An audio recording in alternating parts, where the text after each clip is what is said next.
अमावस्या के दो प्रकार हैं। 1. सिनी वाली, जब अमावस्या चतुर्दशी से मिलती है।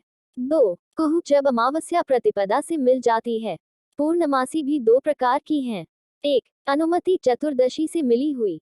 2. राका, दूसरे पक्ष की प्रतिपदा से मिली हुई।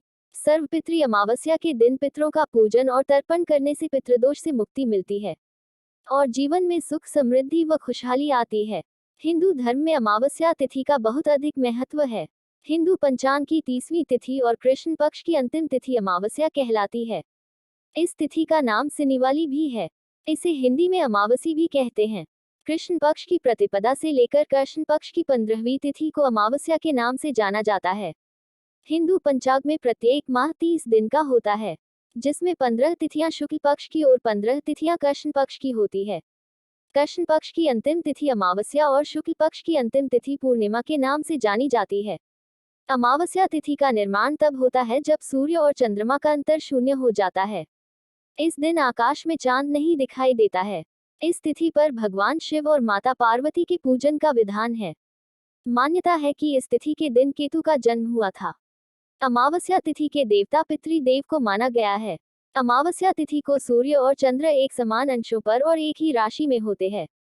यह माना जाता है कि कृष्ण पक्ष में दैत्य आत्माएं और शुक्ल पक्ष में देव आत्माएं अधिक सक्रिय रहती है। यही वजह है कि अमावस्या तिथि में पितरों को प्रसन्न करने के बाद ही शुक्ल पक्ष में देवताओं को प्रसन्न किया जाता है। अमावस्या तिथि का ज्योतिष महत्व। अमावस्या तिथि के स्वामी पितर माने गए हैं। इस तिथि पर चंद्रमा की 16वीं कला जल में प्रविष्ट हो जाती है। इस दिन चंद्रमा आकाश में नहीं दिखाई देता है और इस तिथि पर वह औषधियों में रहते हैं। अमावस्या तिथि के दिन कृष्ण पक्ष समाप्त होता है। इस तिथि के दिन सूर्य और चंद्रमा दोनों समान अंशों पर होते हैं। अमावस्या तिथि में जन्मे जातक। अमावस्या तिथि में जन्मे जातकों की दीर्घायु होती है। ये लोग अपनी बुद्धि को कुटिल कार्यों में लगाते हैं। ये बहुत पराक्रमी होते हैं, लेकिन इन्हें ज्ञान अर्जित करने के लिए प्रयत्न बहुत करना पड़ता है। इनकी आदत व्यर्थ में सलाह देने की बहुत होती है। इन जातकों को जीवन में संघर्षों का सामना बहुत करना पड़ता है। ये लोग मानसिक रूप से स्वस्थ नहीं होते हैं। इनमें असंतुष्टि की भावना बहुत अधिक रहती है। माह के 30 दिनों में से अमावस्या और पूर्णिमा की तिथियां मानव जीवन को सबसे अधिक प्रभावित करने की क्षमता रखती है। एक वर्ष में प्रत्येक माह के अनुसार अमावस्या 12 और पूर्णिमाएं 12 होती है। सभी अमावस्याओं का अपना अलग अलग महत्व होता है। अमावस्या तिथि को पितर देवों की शांति के कार्य अनुष्ठान किए जाते हैं। इसके लिए श्राद्ध कर्म या पूजा पाठ किया जाता है। फाल्गुन अमावस्या। चंद्र माह के अनुसार फाल्गुन मास में कृष्ण पक्ष की अमावस्या तिथि फाल्गुन अमावस्या कही जाती है। इस अमावस्या के दिन व्रत, स्नान और पितर तर्पण कार्य करने से विशेष फल प्राप्त होते हैं। इस दिन पीपल के पेड़ का दर्शन पूजन करना भी अति शुभ फलदायी माना गया है। चैत्र अमावस्या। चैत्र अमावस्या मोक्षदायिनी अमावस्या है।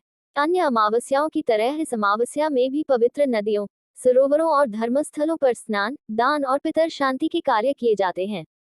अमावस्या के दिन भगवान शिव, पीपल देव का दर्शन पूजन करने के साथ साथ शनि देव की शांति के कार्य भी किए जाते हैं। अमावस्या और मंगलवार के शुभ संयोग में पितरों को प्रसन्न करने के कार्य करने के साथ साथ हनुमान जी को प्रसन्न करने, मंगल ग्रह के दोषों की शांति और अशुभता दूर करने के कार्य किए जा सकेंगे। वैशाख अमावस्या। वैशाख अमावस्या को दक्षिण भारत में शनि जयंती के नाम से भी मनाया जाता है। कुछ शास्त्रों के अनुसार इस दिन कुश को जड़ सहित उखाड़ कर एकत्रित करने का विधान है। इस दिन एकत्रित कुशा का पुण्य आने वाले 12 वर्षों तक मिलता है। वैशाख अमावस्या के दिन पिंडदान, पितर तर्पण और स्नान आदि कार्य किए जाते हैं। पितर दोष की शांति के कार्य करने के लिए भी इस दिन का प्रयोग किया जाता है। वैशाख मास की अमावस्या के दिन ही त्रेतायुग का प्रारंभ हुआ था। ज्येष्ठ अमावस्या। धर्मशास्त्रों के अनुसार ज्येष्ठ अमावस्या के दिन ही शनि देव का जन्म हुआ था। इस दिन मंदिरों में विशेष रूप से शनि शांति के कर्म, अनुष्ठान, पूजा पाठ और दान आदि कार्य करने से पितृदोषों की शांति होती है। अमावस्या में किए जाने वाले अन्य कार्यों के साथ इस दिन सुहागिनें वट सावित्री के व्रत का पालन करती है।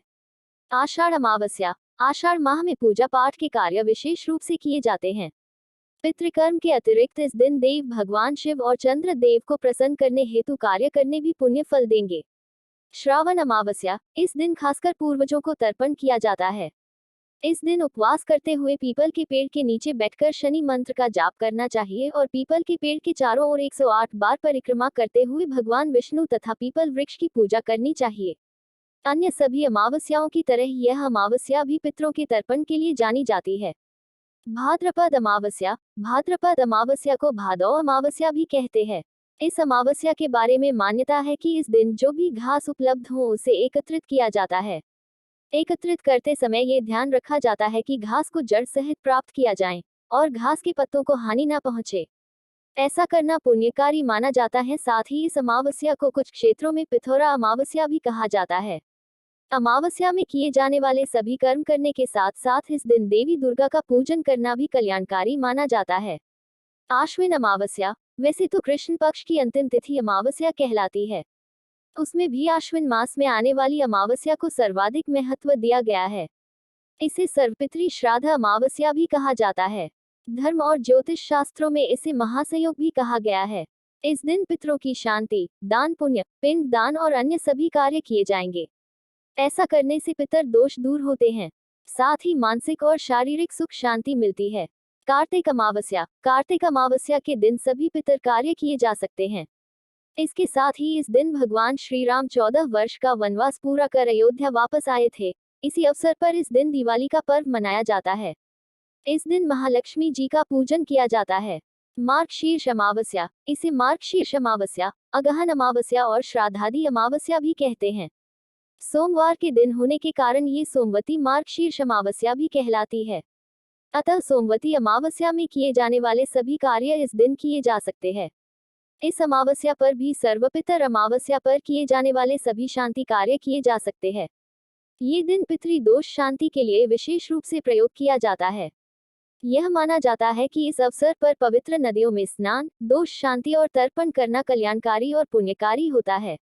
पौष अमावस्या, धर्मशास्त्रों के अनुसार इस दिन पितर कार्य कर किसी नदी या सरोवर में स्नान करने से अमोघ पुण्य फलों की प्राप्ति होती है।